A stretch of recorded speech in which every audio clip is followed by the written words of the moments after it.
Nadeshot went on stream to respond to what we talked about in today's first video, that being Nadeshot calling out Crimsix for lying and what he says a delusional story made up on the OpTic Dynasty podcast that was released just last night. We have a full TLDR in our first video today, but Nadeshot has now ranted on stream. It's going to be a lengthy video. I encourage you guys to listen because Nadeshot had a lot to say about this and gets things kicked off by saying he is okay with not being labeled a part of the OpTic Dynasty because technically he was not, but he does have to face the backlash and being kind of the brunt of the joke, and he felt like it was five guys getting together kind of just to rag on him and to crap on his recollection of his time in OpTic. And he had a lot more to say, but this was the start, to really rag on him as well and the part he played before the OpTic Dynasty. What bothered me the most was how often it was getting brought up because I didn't watch the episode, and I still haven't watched the full episode. You know what I mean? But on stream yesterday, like every 30 minutes, I'd have 5 new people come into my chat. They'd be first-time chatters, and they would want to know, and they were asking if I saw what Crimsix and the rest of the OpTic boys had said. That's when it really started to bother me. All these comments yesterday just started compounding on my mental, and when I actually finally watched the clip, and Crimsix made up a fucking web of an imaginary tale in his head and then just voice this out to this podcast episode. It's got like 300,000 views. I'm like, wait, hold on now. We were in a time of esports where me and Scump literally went into our own bank accounts and paid for both those players to come over to our roster. And so for me, it's like, I'm not saying that me spending my hard-earned money to make a team a reality should prove to you that I wanted to win. But I would say that the Clayster, Proofy, Scump, and Nadeshot was probably one of the most popular OpTic lineups that we had at that time. Yeah, I've always felt like a little self-conscious about the fact that they won exponentially more without me after the fact. And, you know, people talk about the OpTic Dynasty. It's the most prevalent conversation that you have around like OpTic's winning legacy. And I'm totally okay with not being a part of that. Okay. I'm totally okay with not being a part of that. And I look back on those days fondly, man. Like I look back on those days with like a sense of fucking pride and accomplishment. And that was like everything that I wanted.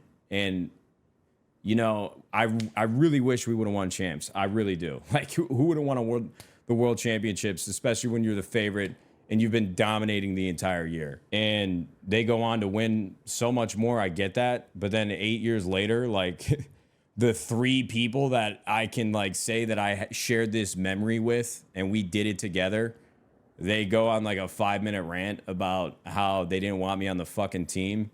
And then Crimsix makes up some bullshit story about why he was already checked and why he knew we weren't going to win the tournament.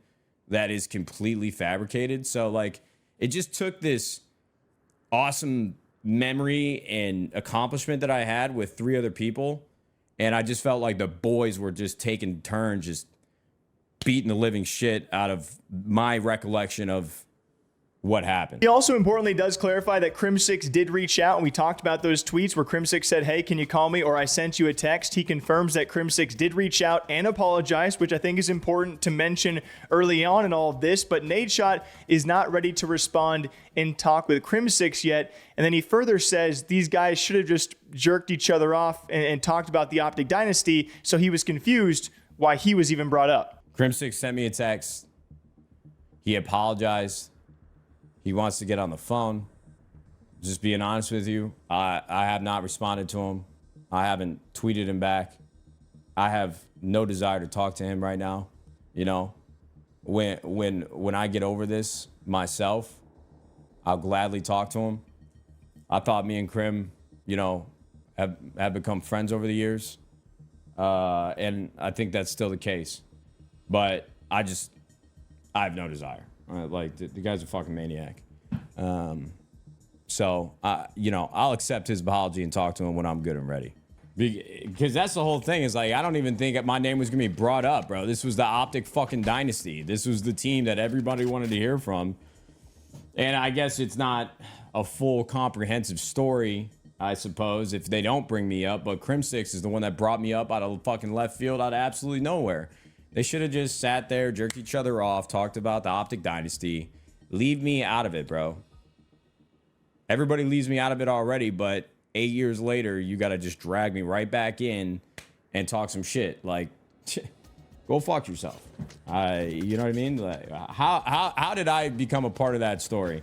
And the go F yourself part, obviously a big part of that statement. I would say also a big one is the release of this OpTic Dynasty podcast is timed with the OpTic event happening this weekend, where Nadeshot and many other people were going to make appearances, which might be awkward now considering they dropped this and just days later it's Nadeshot thinking about backing out of the event. I hope he won't. I don't think he should. It's also, I believe, an event for charity. And of course, Hitch puts on a lot of work into these things. I don't think he'll back out, but he even said that he considers or is considering not going. The COD tournament now? Dude, to be honest with you, yesterday I told my girl I didn't want to go. I don't know, bro. If I don't go, then all the boys are going to think that I'm a fucking pussy and, like, I'm emotional. That's the problem with being a guy, bro. Like, yeah, if you get upset about something, then, oh, you care too much. Like, bro, it's not that serious. Ooh. But, yeah, probably not the best time for that podcast to drop and have to go hang out with these guys this weekend. So, I don't know. Dude, the only reason why I'm still debating on going is because, like, Hitch asked me to do this 2 months ago, and I'd feel bad for canceling. But, yeah, dude, I'm 31 years old. I'm 8 years removed from this shit. And if anything, you could use that as an argument to why I shouldn't care, shouldn't just go. But I'm pretty fucking bummed about the whole thing. And right now, I don't want to go. Yeah, I don't want to go. They should find a fucking replacement, dude. I'm going to an OpTic event when OpTic just did this big piece of content about, I don't know. Listen, man, it's all pride, bros. It's all pride. He continues his rant by saying they have the right to talk about this stuff. It's a bit of his pride saying, you know, it just kind of sucks to be talked about. But if they want to, they can talk about it all they want. That is their right, but it's also maybe his right to respond to some of the things said. He also gives the good old T. Martin example. We covered this way back in the esports talk days when 100 Thieves released their limited edition Gucci bag. Well, it got a lot of backlash, but it also got a lot of press because it was a high-end collaboration for an esports organization that we don't see too often. And well, T. Martin called it out and said that it was ugly. So Nadeshot brought that example back up as well, kind of trying to say if you're real homies, you don't do that to your homies. You don't do that to your boys. Stupid because, like, they have a right to talk about this shit, man. Like, I get that. It's content. They're talking about the past. I'm the only one that feels this way. Should they hold themselves back from talking about things that they experience just because it might make me upset? You can argue both sides. Like, there's certain things that have happened throughout my career where I could have said things, but that's my boy, so I'm not going to fucking say anything, dude. I'm just going to keep my mouth shut. A lot of people thought it was stupid when I was upset that I didn't say anything about it. I just unfollowed the guy. But, like, when we released our Gucci 100 Thieves backpack, this guy, T. Martin, tweeted out that he doesn't like it and he thinks it looks ugly. I'm like, yo, T. Martin, bro, we've known each other for a long-ass fucking time, brother. Maybe just, like, don't say anything. And that sounds like fucking, if you don't know me, that sounds like I'm trying to, like, silence the guy and, like, yo, watch your mouth, bro. Like, T-Mark can say whatever he wants. But for me, I'm like, dude, you're my boy. And we've known each other forever. If you don't like the damn thing, just don't say anything, bro. Like, what do you got to draw attention to it? That's kind of like the context of what I'm saying here. Like that, I don't care about that story. Like, I fuck with Trevor. I really do. I was just tight at that moment in time. But that's how I feel about this shit. Like, and then very lastly for all of you, this was probably, in my opinion, the best part of the entire thing. It's a bit of a throwback piece on his time in OpTic and the risk he took by leaving OpTic. It is a lengthy rant, but a really, really well worded and well put together last few minutes of what he actually calls out before going back to Valorant, of his time in OpTic and what it meant to him and how he still thinks about his decisions and the guilt that he has to this very day. It's the reason why we have OpTic, and we also now have 100 Thieves. Me leaving OpTic and retiring after AW Champs was a really, really hard decision for me. It was probably the biggest risk that I've ever taken in my entire life. And I still, to this day, even before they did this podcast, think about it very often. I overthink a lot of things. I probably think about that moment in time probably once a month. And it comes with a lot of shame and a lot of guilt and a lot of thoughts around, did I make the right decisions? And, you know, it's when everybody talks about the OpTic Dynasty and Karma and that team, they remember that I lost as champs. And even at that time, before we lost champs, when things weren't going well in the team, I was always the one to blame. I'd go to bed at night just thinking, like, these 3 fucking guys probably don't want me on this team. Like, they could probably replace me with somebody better, and they would probably win with that person. It doesn't even need to be Karma. It could probably be different players. Like, I think it's fair that you could make that argument that if somebody else was on the team before champs of AW, they probably could have won with that person on that team. And so, for me, in a moment where my life was probably the most chaotic and I did the wildest shit that I've ever done, moved to LA, like basically cut off my boys. I made a lot of decisions that I think about now to this day that I regret in some capacity or another. Like, that was a tough period of my life. And I did it in front of hundreds of thousands of people. And I'm not looking for pity when I say that. Like, I chose this, dude. My life is because of what I do online in front of others. And so for me, there's just a lot of emotion and a lot of pride that I had about my time and my memories back when I was a part of that team. You know, that was my biggest accomplishment, being on that roster. And it has been totally like eclipsed and fucking forgotten because they were exponentially better with Karma, which they were, dude, and they absolutely deserve that credit. But I'm the one that has to sit back and think about mistakes that I might have made in the past, and then nobody else really gives a fuck about it.